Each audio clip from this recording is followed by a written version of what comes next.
জগন্নাথ পুরীর মন্দিরে দাঁড়িয়ে শুটিং করেছি। সেখানে মোবাইল নিয়ে যাওয়া অ্যালাউ নেই, সেখানে ক্যামেরাও নিয়ে ঢুকতে দেয় না।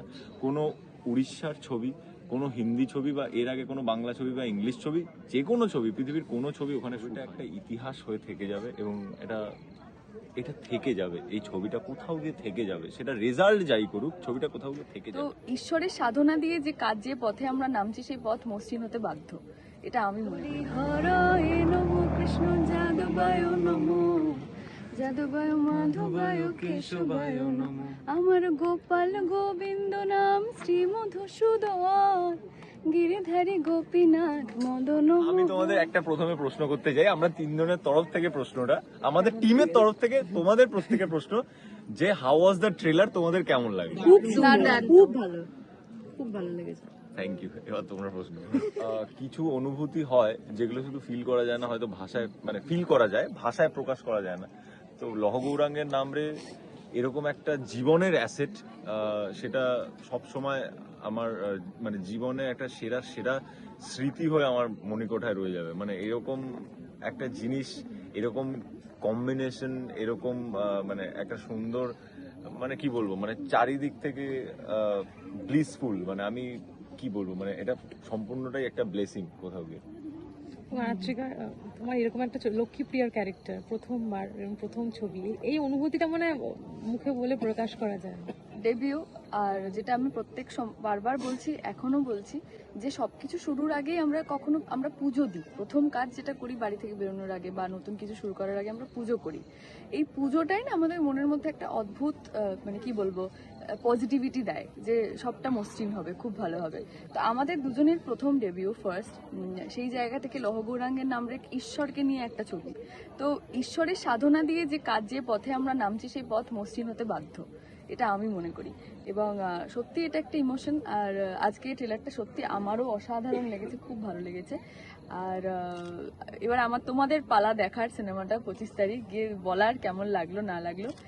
আর এই অনুভূতিটা প্রকাশ করার মতন। আর যেখানে সৃজিত দা ডিরেক্টর, যেখানে শুভশ্রীদি, ঈশাদি, ইন্দ্রনীলদা, যিশুদা, মানে সবার সাথে কি বলবো, একই ফ্রেম শেয়ার করা, এটা অনেক বড় একটা পাওয়া প্রথম ছবিতে। আমার মানে ওয়ার্ডসে আমি বলতে পারবো না, সাজিয়ে উঠতে পারবো না, বাট একটা অদ্ভুত ইমোশন কাজ করছে আমার এই মুভিটায় কাজ করার পর থেকে। মানে রানাদা আমাকে যখন এটা অফার করেছিল তখন, মানে কি বলবো, 6 বছর আগে, এবং তখন কি বলবো, কথা অনেকেই দেয় কিন্তু কথা রাখে কজন। তো 6 বছর পর আই ডিড নট এক্সপেক্ট যে রানাদা মনে রাখবে যে এই পার্টটা আমার জন্য ছিল। বাট না, যখন বিষ্ণুপ্রিয়ার কথাটা উঠেছে তখন রানাদা প্রথম আমাকে ফোন করে, এবং ফোন করে আমি যখন যাই, তারপর শ্রীজিৎদার সাথে আলাপ করানো হয়, এবং যখন লক হয়ে যায় প্রজেক্টটা, প্রচণ্ড ভয়ে ছিলাম আমি যে কী হবে, বিকজ যেরকমটা ওরা বলছিল যে শ্রীজিৎদা প্রচণ্ড বকাবকি করে, এরকম আমরা শুনে থেকেছি বাইরে থেকে। তো প্রচণ্ড ভয়ে ছিলাম। তো আমি কাকে বিরক্ত করবো রানাদাকে প্রত্যেকদিন বিরক্ত করতাম যে কি হবে, খুব ভয় লাগছে, পারবো না, আমি ডায়লগগুলো ঠিকঠাক ট্রেন দিতে পারবো না, যদি আমার সেই সিনটা চোখে জল না বেরোয় কী হবে, যদি চোখে জলটা ধরে না রাখতে পারি কী হবে, এরকম নানা প্রশ্ন ছিল। তখন রানাদা একটাই কথা বলেছিল যে জগন্নাথদের সাথে থাকবেন, তুই করে যা তোর পার্টটা। তো সত্যিই তাই, মানে যখন সিনটা আমরা শুটিং করছিলাম আমি দেখবো, তো তখন কিন্তু ন্যাচারালি আমার চোখে জলটা এসেছিল সেই সময়। তো আমার কোনো আলাদা করে ওটা, আর যখন আমরা ওই সিনগুলো অভিনয় করছিলাম, মানে আমাদের সত্যিই মনে হচ্ছিল যে আমরা ওই যুগেই বাস করছি। মানে এমন নয় যে ওটা একটা সেট ক্রিয়েট করা হয়েছে বা আমরা ওখানে অ্যাক্টিং করছি বা কিছু, আমাদের ওই ফিলিংটাই আসছিল। একদমই, সবাইকে এক টাইম লাইনে না পেলেও তোমরা তিনজন খুব, if I am not wrong, তোমাদের টাইম লাইনটা সেম ছিল। তো সেই ক্ষেত্রে তিনজনের বন্ডিংটা কেমন হলো একটু শুনি। আরাত্রিকার যখন দেখা হয়েছে, আমার তখন কি করে দেখা হবে, আমি লক্ষ্মীপ্রিয়া ও বিষ্ণুপ্রিয়া, আমি মরে যাওয়ার পরে ওকে বিয়ে করেছিল। স্বাভাবিকভাবে আমার দুজন একসাথে কি করে সম্ভব, সেটা তো সম্ভব এবং হয় না। সেটেও দেখা হয়নি এই কারণে, কারণ একদিন এরকম হয়েছিল যে ওর সাথে সিন ছিল, ওর সাথেও সিন ছিল, সেদিনকে হ্যাঁ। দেখা হওয়ার সম্ভাবনা ছিল, বাট তার মাঝখানে আর একটা সিন ছিল আমার, সেই ফাঁকে ওর প্যাক আপ হয়ে যায় এবং ও বাড়ি চলে যায়। সেই সিনটা করছি আমি যখন, তখন ও আসে, তারপরে সিনটা ওর সাথে আমার হয়, হ্যাঁ, তাই দুজনের দেখা হয়নি সেটে। পর্দায় যা হয়নি না, আমরা তিনজনের একজনও খাইনি, আমরা তিনজনের একজনও বকা খাইনি। তবে বকুনি খেতে দেখেছি, ইভেন হ্যাঁ, ও দেখেছে, আমিও দেখেছি। সেটা দেখে তো আমাদের হ্যাঁ, সেটা আমরা দেখেছি, বাট মানে মানে সুজিত স্যার ফ্লোরে যথেষ্ট ঠান্ডা থাকেন, খুব সত্যি কথা বলছি, ঠান্ডা থাকেন, যথেষ্ট ঠান্ডা থাকেন। এবার কি হয়, আমরা খুব সত্যি কথা বলছি যে ওরা আমার সাথে আশা করি এগ্রি হবে যে আমরা যখন স্ক্রিপ্টটা পাই, আমরা আমাদের চরিত্রটাকে দেখি যে হ্যাঁ এরকম ভাবে হচ্ছে, এইভাবে হয়তো কম্পোজিশন হবে, ওটা তো স্যার বলে দেবে, তারপর আমরা সেইভাবে সব করব। আমাদের পার্টটা আমরা পুঙ্খানুপুঙ্খভাবে ফুটিয়ে তোলার চেষ্টা করি আমরা যখন স্ক্রিপ্ট পাই। বাট এখন ডিরেক্টরের হাতে যখন একটা স্ক্রিপ্ট থাকে, ডিরেক্টর পুরো সিনেমাটার কথা ভাবে, একজন আর্টিস্ট তার ক্যারেক্টারের কথা ভাবে, বাট ডিরেক্টর সবার ক্যারেক্টারের কথা ভাবে। ডিরেক্টর লাইটের কথাও ভাবে, ডিরেক্টর কম্পোজিশনের কথা ভাবে, ডিরেক্টরের মাথায় সবকিছু থাকে। তো ইনফ্যাক্ট আমাদের দুজনের যে সিনটা ছিল আমার আর দিব্যর, সেই সিনটার সাথে আরেকটা সিন লিঙ্কড ছিল। মানে আমরা এক্স্যাক্ট, শ্রীদা আমাদেরকে এত সুন্দর করে গাইড করে দিয়েছে যে ওই দুটো সিন কি সুন্দরভাবে সিঙ্ক হয়ে গেছে, সেটা এখন এডিটের পর যখন আমরা ডাবিং এ গেলাম তখন আমরা ওই পার্টটা Exactly. দেখতে পারলাম। এবং sorry, সবকিছু হ্যাঁ। মাথায় থাকে, সেটাই আমি বলছি। হ্যাঁ, মানে তো শ্রীদা। এবারে হয়তো কখনো কি হয়, নিজেদের পুরো মানে একটা ইউনিট যখন রান হচ্ছে তখন তো পুরোটা একটা পরিবারের মতো। এবার তখন কি হয়, কখনো কখনো কোনো কারণে হয়তো এবার সবাই যদি সেম এফার্টটা দিতে গিয়ে একটু যদি এদিক ওদিক হয়, তখনও হয়তো আমরা হয়তো আমাদের ভাই, আমার ভাইকে বা আমার বোনকে, সে ধরো হাত থেকে একটা কিছু ফেলে দিল, অথবা কিছু একটা করে দিল, তো আমি তাকে এটা আদরের ছলেই আর কি বলে, আরে আর কি করলি, এটা এরকম করলে কি করে হবে, but she is my sister, আমি তাকে ভালোবাসি, তো আমি তাকে বকছি, তো এরকম ব্যাপার। বাট আমরা দেখেছি কাউকে বকা খেতে, বাট সেটা এরকমও নয় যে খুব একটা বাজে ব্যাপার, একটা কেওস হয়ে গেছে, এরকম একদমই নয়। বাট আমরা ইনিশিয়ালি ভয় ছিলাম যে যদি বকা খাই বা কিছু, বাট সেরকম কিছু হয়নি। তবে উনি ইশারায় কথা মানে ইশারায় বুঝিয়েছেন অনেকবার আমাদেরকে। আমার মনে আছে আমার একটা শর্ট ছিল, আমি বললাম তিনটে চুল, হ্যাঁ তিনটে চুল, ও না হ্যাঁ, তিনটে চুলটা না, আচ্ছা। একটা শর্ট ছিল গম্ভীরাতে, তো আমাকে উনি বললেন যে এখান দিয়ে বেরিয়ে যাবি। তো উনি ফার্স্টে বলেননি কোন দিক দিয়ে বেরিয়ে যাবেন। এবার আমার না জিজ্ঞেস করতে ভয় লাগছে, ওনার ঠিক এর আগে কারোর সাথে একটা বচসা হয়েছে কিছু নিয়ে, সে তার কিছু একটা দেওয়ার ছিল, সে সেটা ঠিক করে দেয়নি।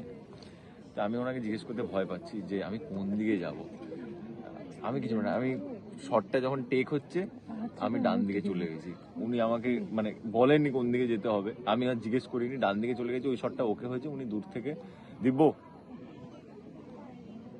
ব্যাস। তো উনি ফ্লোরে এরকম থাকেন, বাট মাঝে সাঝে মানে উনি কাজের মধ্যে খুব ঢুকে যান, আর মানুষটা সত্যি খুব মিষ্টি মানুষ। মানে ওনারকে হয়তো আমরা অনেকভাবে শুনেছি যে উনি খুব রাগী, অমুক তমুক, বাট ব্যাপারটা সেরকমটা নয়।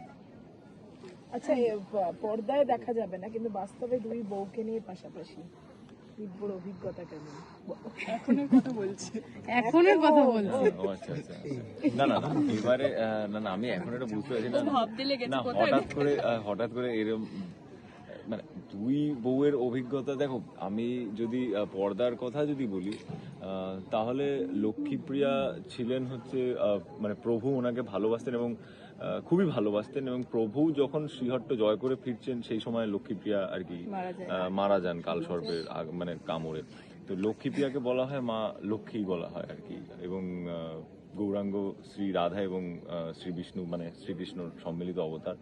তারপরে বিষ্ণুপ্রিয়ার সাথে বিয়ে হয়, কিন্তু বিষ্ণুপ্রিয়া সবটা দিয়েই প্রভুকে ভালোবাসে, প্রভু ভালোবাসতেন, কিন্তু কোথাও গিয়ে লক্ষ্মীপ্রিয়ার জন্য তারপর মেনে নিতে পারেননি হ্যাঁ মানে বিষ্ণুপ্রিয়াকে। ব্যাপারটা হ্যাঁ এটাও ঠিক, এবং তারপর সব ছেড়ে তো উনি চলে যান আর কি। গল্প বাসর রাতেই চলে যায়। গল্পটাই আমাদের বলে দিল ন্যারেট করে। মজার কথা- এটা সবাই জানে, না, না, মানে বেসিক দেখো, মজা আমরা সবসময় করি, এবং সেটা পর্দার ভেতরে হোক বা পর্দার বাইরে হোক, বা এখন ইন্টারভিউ দিতে গিয়েও আমরা মজা করছি কোনো না কোনো ভাবে। তো আমাদের চেষ্টাই থাকে যে আমরা একসাথে হই হুল্লোড় করে মিলেমিশে কাজটা করব। বিশেষ করে আমি একটা জিনিস মনে করি যে আর কতক্ষণ গম্ভীর থাকবো, মানে গম্ভীর থাকার একটা লিমিট আছে। তো আমার মনে হয় সেটা খুব তাড়াতাড়ি অতিক্রম করে ফেলি আমি পার্সোনালি। তো আমি খুব বেশিক্ষণ গম্ভীর থাকতে পারি না, আমি কিছু না কিছু বলতেই থাকি, ওদের পেছনে লাগতেই থাকি। বিশেষ করে ও 3 বা 4 বার ট্রেলারটা দেখেছে, গানটা দেখেছে, এটা এটা নিয়ে নিয়ে আমি অনেকবার 326 বার বললো, এটা এটা আমি 326 বার এটা নিয়ে বললো, ও গুনেছে 326। 326 বার। কিন্তু কি দিব্য পাপ যদি করেছে। পুলিং করে আমি দুজনকে হ্যাঁ গো, হ্যাঁ গো করে, প্রচুর করে গো। আমি তো ভাবতাম এই পৃথিবীতে, মানে পৃথিবীতে না, যাই হোক, আমি হয়তো সব থেকে বেশি কথা বলি, আমি ভাবতাম এটা, তারপর বুঝলাম যে না, নো, আরাত্রিকা ইউ আর রং, তুমি বেশি কথা বলো না, দিব্য সব থেকে বেশি কথা বলে। কোনো বক্তব্য আছে? না বক্তব্য না, আমি একটু আগে এই মাঠটা দেখে ওকে বলছিলাম, দেখো এই মাঠটা এত সুন্দর, হ্যাঁ, cricket মাঝখানে একটা খেলবো। পিচ সমান বানালে নিয়ে বলেছে ক্রিকেট একটা সুন্দর মানে ক্রিকেট খেলা হবে। অ্যাকচুয়ালি মানে মাঠ দেখলে খেলতে ইচ্ছা করে, আমাদের প্রত্যেক রবিবার অ্যাকচুয়ালি খেলা হয়। আমি লাস্টে বলেছি আর একবার যদি তুমি বলো, বলছি, তাহলে কি করবে, তাহলে মারবো এখানে, বলছে। মাথাটা মোটামুটি একটু ঠিক আছে, শান্ত, আমি বুঝতে পারছি। কিন্তু আমরা এটা ভাবি শান্ত শিষ্ট কম কথা, সেটা নয় নাকি? না না, না করে মজা আমি করে। মানে খুব একটা শান্ত নই। কার একটা পাঞ্জাবি খুলে কার একটা পাঞ্জাবি খুলে রানাদাকে বলেছে আমাকে দাম পড়বো। হ্যাঁ, আমি রানাদাকে বললাম যে আমাকে এই জামাটা দাও, বললো পারভেজকে বল এক্ষুনি এই মুহূর্তে দিয়ে দেবে। তো আমি এখন পারভেজদাকে বলিনি, আমি ইন্টারভিউটা দিয়ে পারভেজদাকে বলবো যে আমার এটা লাগবে, আমাকে দাও, এবং আমার ওটা পছন্দ। আর ওইটা বলো না, ফোন করলে উঠতে না তুমি। ও হ্যাঁ, এটাও বলতে হবে, এটা বলে দিই। আজকে আমাদের এখানে 4টে আসার কথা ছিল, কারণ 5টা থেকে আমাদের অনুষ্ঠান শুরু হওয়ার কথা ছিল। তা আমি দুপুরবেলা আমি ফোন করে বললাম যে আমি রাজারহাটে আমার একটা কাজ ছিল, তো সেটা শেষ হয়েছে, আমি হয়তো একটু আগে পৌঁছে যাবো। বলছে হ্যাঁ তুই চলে আয়, কোনো ব্যাপার নেই। তো আমি এখানে এসে, ওইখানে একটা রুম ছিল, সেই রুমে ঘুমিয়ে পড়েছিলাম। তো আমি রুমে আমাকে কেউ কফি দিতে এসছে, আমি দেখলাম যে অনেক সন্ধ্যা হয়ে গেছে। এবার আমি বললাম যে অনুষ্ঠান শুরু হয়নি, প্রায় 5টা বাজতে যায়, কি ব্যাপার? বলছে হ্যাঁ সবাই তো চলে এসছে, অনুষ্ঠান শুরু হবে। আমি বললাম কেউ আমায় ডাকেনি? বলছে কেউ ডাকেনি তোমাকে? আমি বললাম না, আমাকে কেউ ডাকেনি। দেখছি আরাত্রির ভাইব্রেট হচ্ছে ফোন, আরাত্রিকা ফোন করছে। বলছে কোথায়? সবাই চলে এসছে।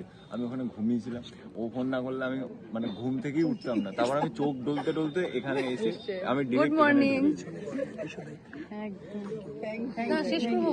দুজনে দেখছিলাম গানের লিপ, মানে গান গাইছিলে, দুটো লাইন দিয়ে শেষ করবো। ওই দেখো, ও খুব ভালো গান না, গায়। আমি ভালো গান গাইতেই পারিনি, একদমই গাইতে আমার পারিনি। গলাটা দেখো না, ধরে দুজনেই গান শুনছিলে, গান করছিলে, দু লাইন। হ্যাঁ, মুখস্থ আমি ও দেখো, গান আমি গাইতে পারি না, সত্যি কথা। ও আগের দিন ইস, হ্যাঁ, না, না না, আচ্ছা, ও শুরু করুক না। যে কেউ একজন, তুমি তো তুমি জিনিসটা ভালো বলেছো। জিনিসটা ভালো। যে যেটাতে গান এটা পারফেক্ট, ছেলে খেলা নয়। ছেলে খেলাতে তাহলে তো আমার গাওয়াই উচিত না। এখানে কারা কারা, জয়তী চক্রবর্তী আছেন এখানে, কবির সুমন স্যার রয়েছে, মানে ভাবতে পারছো তোমরা এরকম করো না। এই গান তাহলে সুন্দর হবে। কৃষ্ণ নামকে আর যার যার মতো। আচ্ছা, আমি জানি যে কীর্তন করতে গেলে ভক্তি লাগে, সুর টুর ম্যাটার করে না, তাই প্লিজ এটা ক্ষমা করে দিও, দৃষ্টতা এটা আমার। তাই হ্যাঁ, ডেফিনেটলি 3 জনে, আমি তো একা করবোই না। শুরু করো। আমরা অনেক কথা বলছি, তুই শুরু কর। কি মানে এটা কি? না তুই শুরু কর। হরিহরায় নমো, কৃষ্ণ যাদবায় নমো, যাদবায় মাধবায় কেশবায় নমো, শ্রী চৈতন্য নিত্যানন্দ শ্রী অদ্বৈত সীতা, হরি গুরু বৈষ্ণব ভাগবত গীতা। Thank you. দর্শকদের কি একাই করলাম সে। দর্শকদের এটুকুই বলবো যে এই দেখো, আরো 5টা ছবি রিলিজ হয় প্রত্যেক বছর, আরো অনেকগুলো ছবি রিলিজ হয়, তার মধ্যে হয়তো এটাও রিলিজ হচ্ছে। একটু আগে শুভশ্রীদিও ইন্টারভিউতে বলছিলেন যে এটা হয়তো রিলিজ হওয়ার পর দেখা হবে যে বক্স অফিসে কত টাকা কালেক্ট করলো বা কিছু, একটা গতিধারার মধ্যে যেরকম ছবির যা যা রুল থাকে সবকিছুই করা হবে এবং সেটাও বিচার করা হবে এবং সবকিছু নিয়ে কথা হবে। কিন্তু কোথাও গিয়ে আমাদের প্রত্যেকের মনে হয়, গোটা টিমের মনে হয় এবং অনেক দর্শকেরও সেটা মনে হয়, তারা সেটা কমেন্টে জানিয়েছেন, অলরেডি তারা বলেওছেন যে এই ছবিটা একটা ইতিহাস হয়ে থেকে যাবে এবং এটা এটা থেকে যাবে, এই ছবিটা কোথাও গিয়ে থেকে যাবে, সেটা রেজাল্ট যাই করুক ছবিটা কোথাও গিয়ে থেকে যাবে। এই ছবিটার বহু এক্স ফ্যাক্টর আছে যার জন্য এই ছবিটা অন্য ছবির থেকে একটু হলেও স্পেশাল, অনেকটাই স্পেশাল আমি বলবো। এই ছবিটা ইতিহাসে প্রথমবার কোনো ছবি, পৃথিবীতে প্রথমবার ইতিহাসে কোনো ছবি, এটা আমি অনেকবার ইন্টারভিউতে বলছি, এটা একটা সত্যি দারুণ একটা ফ্যাক্ট, ওই জন্য আমার বারবার বলতে ইচ্ছা করে এবং আমি আবারও বলছি, আমরা জগন্নাথ পুরীর মন্দিরে দাঁড়িয়ে শুটিং করেছি। সেখানে মোবাইল নিয়ে যাওয়া অ্যালাউ নেই, সেখানে ক্যামেরাও নিয়ে ঢুকতে দেয় না। কোনো উড়িষ্যার ছবি, কোনো হিন্দি ছবি বা এর আগে কোনো বাংলা ছবি বা ইংলিশ ছবি, যে কোনো ছবি, পৃথিবীর কোনো ছবি ওখানে শ্যুট হয়নি। আমরা মন্দিরে দাঁড়িয়ে থেকে শ্রী ভগবানের রথের সামনে সেখানে আমরা শুটিং করেছি এবং আমি মহাপ্রভুর বেশে শুটিং করেছি। এটা আমি জানি না কোন মানে জন্মের পুণ্য ফল। এবং এই ছবিটার আরও অনেক এক্স ফ্যাক্টর আছে, অনেক কিছু আছে, 3টে গল্প আছে এবং 3টে গল্পে 3টে সময় আছে এবং প্রত্যেকটা একটার সাথে একটা ইন্টারলিঙ্কড, ওতপ্রোতভাবে জড়িত। এবং তার যে একটা মধু আছে, তার যে একটা পরদে পরদে যে রস, মানে এটা না, গল্পটার কোনো ওয়ান লাইনার নেই, এটা বলে বোঝানো যাবে না। আপনারা হয়তো ট্রেলার দেখে কিছুটা হয়তো আঁচ করতে পেরেছেন, গল্পটা হয়তো এরকম, গল্পটা হয়তো ওরকম বা এরকম এরকম, হয়তো সিনেমা হলে গিয়ে দেখলেন সবটা বদলে গেল, আপনাদের এক্সপেকটেশনের থেকেও হয়তো আপনাদের বেশি ভালো লেগে গেল। তো আমার মনে হয় যে আপনাদের এই বড় দিনে লহ গৌরাঙ্গের নামরে বড় ছবি দেখতে যাওয়া উচিত। ঠান্ডাও বেড়েছে, তো এই মানে শীতলতম দিনে এই যে প্রেমের উষ্ণতা, মহাপ্রভুর যে উষ্ণতা, ওনার থেকে তো বড় প্রেমিক কেউ নেই। তো সেই উষ্ণতা উপভোগ করার জন্য this is the ideal time. Go and watch our film. 25শে ডিসেম্বর আমাদের ছবিটা রিলিজ হচ্ছে। আমার প্রথম ছবি, ওরও প্রথম ছবি। তো আমরা প্রত্যেকে ছবিটার পেছনে প্রত্যেকে পুরো টিম খেটেছে এবং এটা 8 বছরের রিসার্চ। এই ছবিটার স্ক্রিপ্টটা 8 বছরের রিসার্চ এবং এই ছবিটা আমার মনে হয় ভালো হবে। পার্সোনালি আমার তো ট্রেলারটা তো খুবই ভালো লেগেছে আজকে। আমার মনে হয় আপনাদের ভালো লাগবে। Go and watch please. Thank you.